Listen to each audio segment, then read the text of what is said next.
I've never been a man who asked for much. Lavish surprises, flashy gestures, they never held any weight with me. What I valued was simple: loyalty, honesty, peace. A warm home filled with trust, not noise. So when my 38th birthday came around, I didn't expect fireworks or some grand affair. Just a quiet evening with the people who mattered. A good drink, maybe a fire crackling, some laughter, and my wife beside me. That was enough. Instead, I got something far more memorable. A betrayal dressed up in party streamers and fake smiles. It began innocently enough. Jenna, my wife, had taken the reins. She told me to sit back, relax, not lift a finger. "It's your night," she said with a sweet smile. I should have known right then. Jenna wasn't the type to plan anything unless she had a deeper reason. She hated organizing, loathed responsibility unless it served her purpose. But I didn't question it. I was tired and, truth be told, a little touched. Maybe this was her way of making up for the recent distance between us. Maybe she still cared. Guests arrived, familiar faces. My best friend, a few colleagues, Jenna's sister. The food was good, the whiskey smooth, music floating through the room like background fog. For a while, I let myself believe it, that she was trying, that maybe I'd been too cynical lately. I even smiled. That's how convincing the lie was. Then the doorbell rang. I'll never forget the way Jenna's eyes lit up, like a spark had suddenly ignited in her. She practically skipped the door, her voice high-pitched and giddy. "I'll get it." That brightness in her tone. So unlike her, it was a kind of excitement people reserve for something personal, intimate. When the door opened, I saw him, tall, arrogant, standing there like he owned the night. A leather jacket indoors, sunglasses on his head, like it was still 2005. Trent, her ex, the same ex she swore was nothing. The man she once described as a mistake in human form. The one she claimed to have completely cut ties with.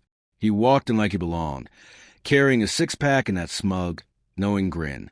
And my blood turned cold. I didn't move. I just looked at Jenna, waiting for her to offer some reason, some justification for this slap across the face.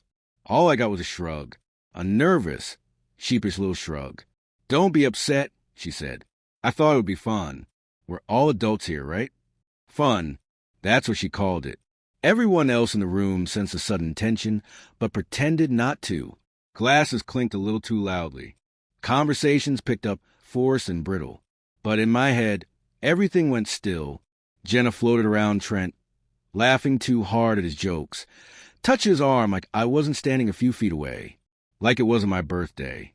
Like I was invisible. She even made him a drink before she finally came back to my side, as if to prove some twisted point. I leaned in close, my voice low and heavy.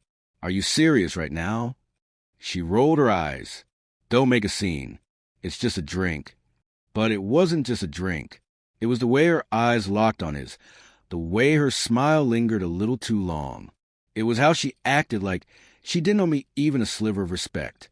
And then came the moment that shattered everything. I saw her pass him her phone. Not hand it over. Not casually offer it for something harmless. She slipped it to him under the table, fingers brushing like some teenage secret, her eyes darting just enough to know they didn't want me to see. But I did. That was the breaking point. I stood up slowly, my glass in hand. The clinking stopped. The conversations froze. I felt every eye on me. To Trent, I said evenly, voice like ice, "Thanks for reminding me that loyalty is a privilege, not a promise." Jenna's face paled. "Andrew," she started, a tremble in her voice, "what are you doing?" I looked at her, calm now, like the storm had passed and left nothing but clarity. What I should have done a long time ago. I set the glass down, turned to Trent. "You've got 2 minutes to get out of my house." He laughed, awkwardly, trying to play it off. "Come on, man." Minute 50. I cut in. I took a step closer. "You don't want me to start counting out loud." He got the message. He left, quickly, without another word, or even touching the drink Jenna had poured. Then I turned to her. "Go pack a bag." She stared at me, blinking like she couldn't understand what was happening. "What?" I'm done, I said. You humiliated me in my own home. On my birthday. For what? Some washed-up ex you clearly never let go of. Her lips trembled, ready with excuses, maybe even tears. I raised a hand. Don't. Just leave. Don't come back. I'll send the divorce papers to your sister's place. She left crying. Her sister tried to intervene, said it was all a misunderstanding. I didn't care. Save it. I told her. She made her choice. I'm just finally making mine. And just like that, the night ended. Quiet, hollow, but peaceful.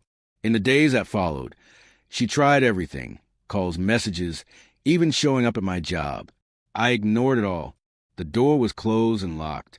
I'd made my decision with an audience, with clarity and without regret. There was no going back.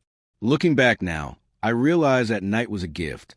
Not the kind wrapped with ribbons, but the kind that rips the blindfold off your eyes. She thought dragging her ex into my birthday celebration would somehow be harmless, that I'd be too passive to react, that I'd forgive. She underestimated me. That was the last party she ever shared with me, and the one she'll remember every time she blows out someone else's candles, wondering how she lost a man who only ever asked for loyalty and got a knife in the back instead.